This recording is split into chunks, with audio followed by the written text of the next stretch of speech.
তো আজকে সবার প্রথমে যে কোশ্চেনটা আছে সেটা হলো identify the grammatically wrong part. মানে এখানে একটা বাক্য দেওয়া আছে, he is married with a doctor. সে একটা ডাক্তারের সঙ্গে তার বিয়ে হয়েছে।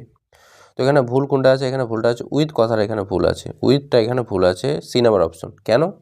কারণ ম্যারিডের পরে উইথ হবে না, ম্যারিডের পরে টু হবে। তো ম্যারিড টু এ ডক্টর, একটা ডাক্তারের সঙ্গে তার বিয়ে হয়েছে। 2 নাম্বারটাও বলছে যে এখানে কি রং আছে। এখানে বলছে each of the boys have done the work, প্রত্যেকটা বালক তার কাজটা করে দিয়েছে। কিন্তু এখানে ইচ আছে, ইচ অফ দ্য বয়েজ মানে বালকগুলো যতগুলো ছিল তার প্রত্যেকটা বালক। তো ইচ কথাটা সিঙ্গুলার, একটা এক বচন। তো এখানে হ্যাভ হবে না, এখানে হ্যাজ হবে, এখানে হ্যাজ হবে। তাই এখানে হ্যাভটা ভুল আছে এটা। ওকে, এরকম হতো এটা, each of the boys has done the work, প্রত্যেকটা বালকই কাজটা করে দিয়েছে। 3 নাম্বারটা বলছে হি ইজ ফন্ড, ফন্ডের সঙ্গে অফ হয়, এটা আগেও বলেছিলাম, ফন্ড অফ মিউজিক, তার মিউজিক খুব ভালো লাগে। 4 নাম্বারটা বলছে the plural form of thesis. এই যে থেসিস, থেসিস মানে রিসার্চ করে না, কোনো পেপার রিসার্চ করে বা পেপার বার করে কিছু প্রকাশ করে, ওটাকে থেসিস বলে। তো এর প্লুরাল ফর্মটা হয় থেসেস, এটা হচ্ছে এর বহুবচন। 5 নাম্বারটা বলছে সিনোনিম অফ প্রিসাইজ। প্রিসাইজ মানে হচ্ছে যথাযথ, যেটা টু দ্য পয়েন্ট, বলে না একটা কথা, টু দ্য পয়েন্ট মানে যেটা চাইছে ওটাই। তো প্রিসাইজ মানে ওটাই। তো এর সিনোনিমটা কী হবে এখানে? এর সিনোনিমটা হবে এখানে এক্স্যাক্ট, মানে ওটাই যেটা চাইছে।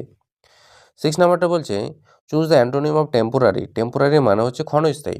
তোর বিপরীত শব্দ, অ্যান্টোনিম মানে বিপরীত শব্দ, তোর বিপরীত শব্দ কী হবে? পার্মানেন্ট হবে, চিরস্থায়ী, যেটা সবসময় থাকে। 7 নাম্বারটা বলছে he is suffering malaria. Malaria থেকে তো কষ্ট পাচ্ছে, তো সাফারিংয়ের সঙ্গে ফ্রম বসে, he is suffering from malaria, say malaria থেকে কষ্ট পাচ্ছে। 8 নাম্বারটা বলছে দ্য কারেক্ট স্পেলিং। এখানে কারেক্ট স্পেলিং কমিটি ভুল, এটা ভুল, এটা ভুল। এই যে এটা একমাত্র ঠিক আছে, C O double M I double T double E, এটা হচ্ছে কমিটির সঠিক বানান। 9 নাম্বারটা বলছে দ্য ওয়ার্ড রেয়ার মিনস। এই যে রেয়ার কথাটা আছে এখানে, রেয়ার, রেয়ার মানে যেটা খুব কম পাওয়া যায় ওটাকে বলে।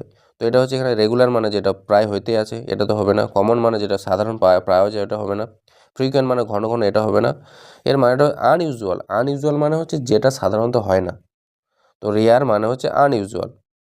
10 নম্বর কোশ্চেনটা বলছে ওয়ান অফ দ্য প্লেয়ার্স। এই যে প্লেয়ার্স আছে, প্লেয়ারদের মধ্যে একজন, তো ওয়ান হচ্ছে singular, one of the players, তো এখানে কী হবে? ইজ, একজন প্লেয়ার হয় কি ইনজিওর্ড, মানে একটা প্লেয়ার আহত হয়েছে।